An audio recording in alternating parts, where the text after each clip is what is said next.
Hey guys, welcome back to Love and Life, brought to you by Connected, the matchmaking and coaching service that's redefining modern love and relationships. We're your two hosts and relationship coaches, George and Morney. Hi guys. Here to dive deep into real conversations about love, dating, and personal growth. Today, we're talking about something very serious couples should consider: premarital coaching. Now, before you think, we're doing great, we don't need that, this episode is exactly for you. Premarital coaching isn't about finding problems. It's about building clarity and confidence before you take the next big step. We'll walk you through what conversations really matter before marriage and key questions you should be asking each other now. Whether you're engaged, dating seriously, or just exploring the idea of long-term commitment, this one is going to be an eye-opener. All right, let's jump in. When you're in love, it's easy to think that the connection you have will carry you through anything. But honestly, the truth is that love alone isn't enough to sustain a marriage. What keeps it strong are conversations you have before you walk down that aisle. Premarital talks are not about testing the relationship. They're actually about making it stronger. You're literally building the foundation for everything that comes next. So, let's talk about some of the big ones. First up, you want to make sure you bring up the conversation about values and lifestyle alignment. Do you both want the same kind of life? What does success look like to each of you? Do you agree on how you'll handle family, spirituality, or cultural traditions? Now, you don't have to think exactly alike, but you should understand how you'll listen, compromise, and navigate differences when they show up. Second, you want to make sure you have conversations about communication and conflict. How do you handle disagreement? Do you need time to cool off, or do you prefer to talk things through right away? There's no right way, but it's crucial to understand each other's patterns. You want to make sure that when conflict does happen, and trust me, it will, you both know how to repair and move forward without any resentment. All of us are so unique. We have different triggers and respond to conflict in various ways. So make sure you know your partner's conflict resolution style before saying "I do" for life. Then, of course, there is money. Finances are one of the biggest stressors for couples. Have open conversations about how you view spending, saving, debt, and shared goals. Will you be combining finances or keeping certain things separate? Who will contribute the most, or will it be an equal contribution? This conversation may be difficult, but it's one of the most crucial things to be on the same page about.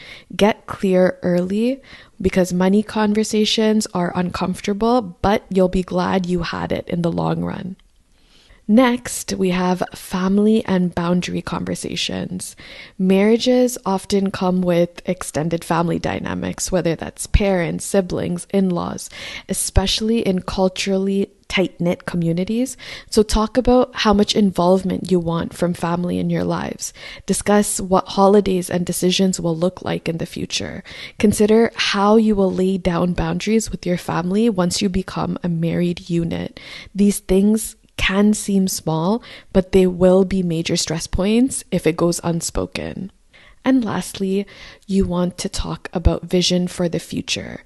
Do you want kids? Do you want pets? Where do you want to live in the long term? How often would you like to travel? What do you prioritize right now, and what are you working towards? What does a fulfilling life look like to you both in 5 or 10 years? Sometimes couples realize their dreams or timelines differ, and that's okay. But it's better to discover that now rather than after commitments are made. So remember, having these conversations doesn't mean you're looking for red flags. It means you care enough to plan for real life together. Yes, I love everything Morney just covered. Those are the conversations that lay the foundation for a strong partnership. Now, let's talk about the next layer, marriage-minded questions. These are the real life topics that come up after the wedding, and if you haven't discussed them beforehand, they can cause tension, confusion, or even resentment later on. Now, keep in mind, these questions aren't meant to scare you. They're meant to prepare you for what real married life looks like. Start with this. How do we both handle responsibilities at home? Marriage is a team effort, and daily life can get overwhelming. Talk about what division of labor looks like for you. Who handles the chores, the cooking, cleaning, or managing financing? It's not about keeping score. It's about creating balance so neither of you feels burnt out or unappreciated. Next, how do we make decisions together? From small choices like where to go on your next trip to big ones like buying a house or moving cities. How will you reach agreements? Does one person usually take the lead, or do you talk about things fully through until you both feel good about it? Decision-making styles can really impact the long-term health of your marriage. Another big one, how do we maintain individuality while being a team? Marriage doesn't mean losing yourself. It's important to support each other's personal growth, hobbies, friendships, and alone time. What hobbies and interests do we have separately? How will you make time for that while living together? How often will you go out with a separate group of friends? How often will you see mutual friends together? Do you need time alone, or do you recharge by relaxing with your partner? The healthiest couples are the ones who have found a balance with being connected and independent. Then there's how do you handle stress and conflict under pressure? When life throws challenges, maybe one of you gets laid off work, faces burnout, or goes through family issues. How do you support each other? Does one of you shut down? Does the other become more controlling? Understanding these dynamics early makes it easier to navigate future storms together. And finally, how do you plan to keep the relationship growing? Marriage isn't the finish line. It's actually the start of a new chapter. You'll both evolve as people. You will inevitably change. The question is, are you willing to evolve together? That might mean regular check-ins with each other, revisiting your goals, or even doing coaching or counseling proactively to keep communication healthy. Marriage isn't just about finding someone you love. It's about finding someone you can build with. Someone whose vision for partnership, growth, and everyday life truly aligns with yours. So, if you're in that stage where things are getting serious, or even if you've already engaged, take some time to sit down and have these conversations. Premarital coaching isn't a sign of doubt, it's a sign of maturity.